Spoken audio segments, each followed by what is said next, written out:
Hi everyone, Gabe here from The Wire, coming to you from a beautiful little mountain town in the hills of Calabria, southern Italy. I want to give you all a brief update. We're finally catching our breath after about 5 days of insanity. Lots of uncertainty and emotional roller coasters, and it's been almost non-stop. Today was a little bit of a slower day in the Promised Land, so we had some time to decompress and analyze and process what has been going on. So I don't have many updates for you in terms of developments in the war. I do have some analysis for you today about Hezbollah. So first of all, the updates. The death toll in southern Israel after the massacres last Shabbat, last Saturday, has now reached 1,300 people, men, women, and children. This makes it the third deadliest terror attack in the modern era since 1970, since basically the beginning of Islamic terrorism in the modern era.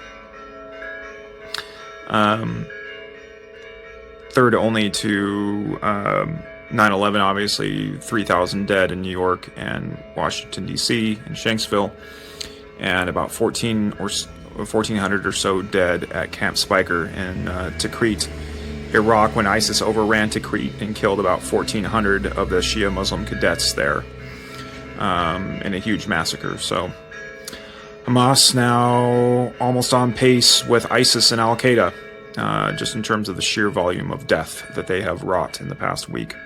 About 200, a little over 200 now, I believe, Israeli military personnel have died in combat.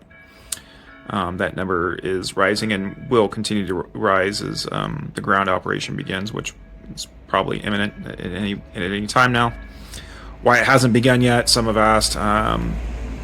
Unknown. There's probably several factors involved there.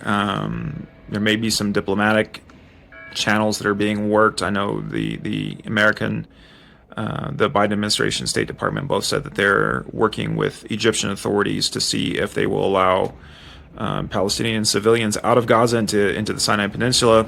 Egypt said no. So that's been kind of an ongoing conversation, and I'm sure also Israeli and American and other intelligence agencies are working to try to pinpoint where the hostages are inside Gaza, because that will undoubtedly be the first phase of a ground operation into Gaza would be to send in small teams to try to rescue as many of the hostages as quickly as possible while they have the element of surprise. So it could be that they're taking some time to make sure they can do that right. Otherwise, they're not really in a big rush. Hamas is pretty well contained at this point. Hamas is not even really firing many rockets at this point, which means that they're trying to conserve their inventory, so to speak, to get ready for the long slog of war that is coming their way.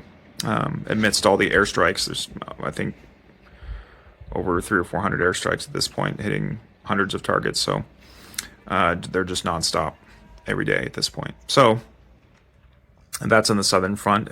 Things are fairly quiet on the northern front. We had a scare yesterday when red alerts started going off all over the northern Galilee and Golan Heights, telling people to shelter in place, that there were reports of drones flying over the Lebanese border and men on paragliders and rockets being fired and all kinds of crazy alerts coming across that kept many of our friends and FAI family hunkered down in shelters for at least a couple hours before it was confirmed by the IDF that was all a gigantic false alarm. Unknown how that happened. There was a hacker group that claimed responsibility for doing it. So it's possible the red alert system was hacked. At one point, everybody in the country got a red alert, so they kind of, maybe overplayed their hand or overworked it, and everybody kind of started to catch on to the fact that, hey, there aren't really any drones in the air, falling to the ground and exploding on anything. There were no reports of detonations or anything. So within a couple hours, we kind of figured out this isn't really happening. There seemed to be some incidents of exchange of small arms fire at the border, but that was it. So very thankful that it wasn't what we thought it was, and that Hezbollah is until now, at least, still choosing to not be a major party in this conflict, which begs a question as to why. There's just sort of an assumption that they would enter the conflict and force the IDF to fight on 2 or 3 fronts while they're preoccupied in Gaza. By the way, the Israeli military is like almost fully mobilized at this point.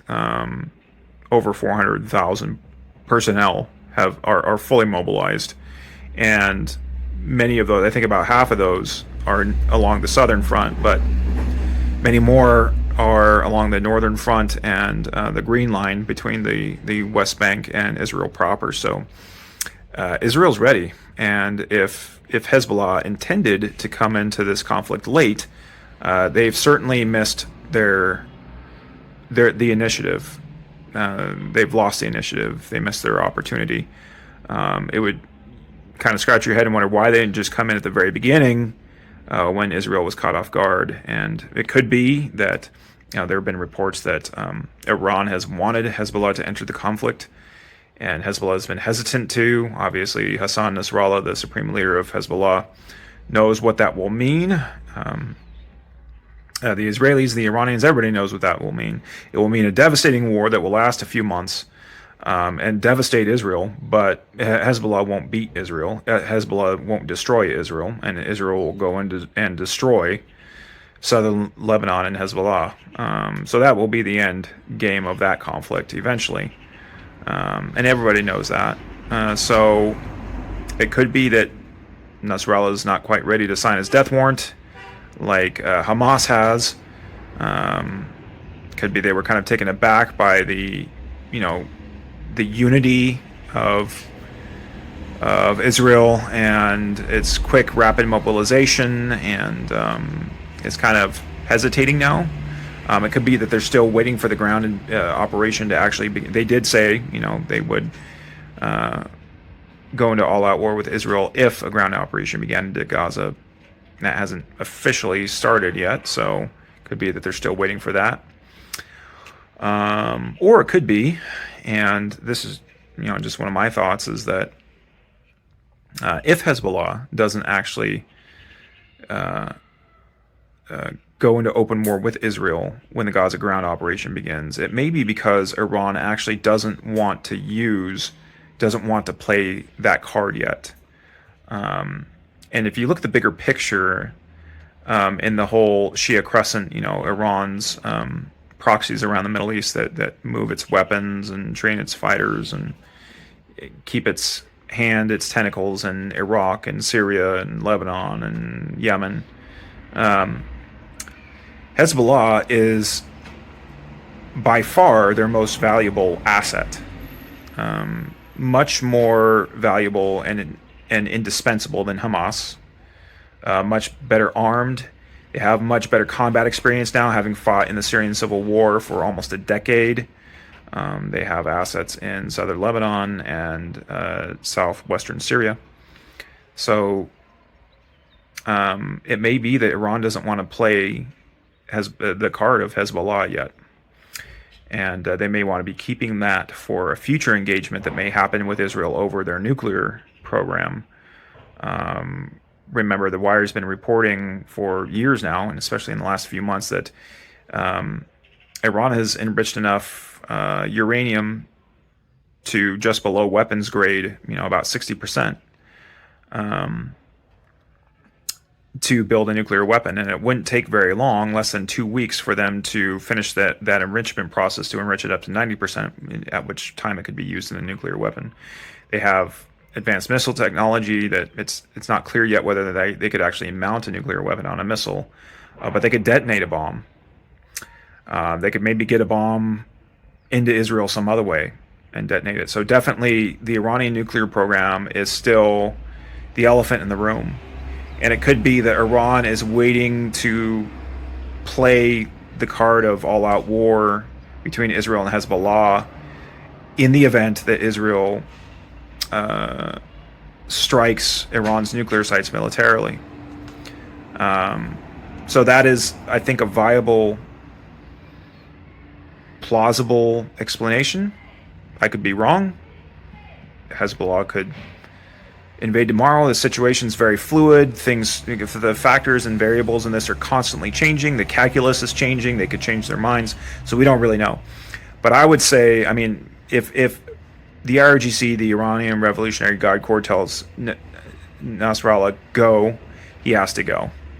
But it could be that they are taking a wait-and-see approach with Hezbollah, and maybe their hand will be forced, and they'll need to play the Hezbollah card now, or maybe they'll wait and see if they can keep that ace in the hole, so to speak, for a larger regional conflict that may come about if there's any direct military conflict between Iran and Israel. That is, if Israel actually begins carrying out military operations inside Iran proper, not just these sort of sabotage operations or assassinations that they've been doing over the past few years.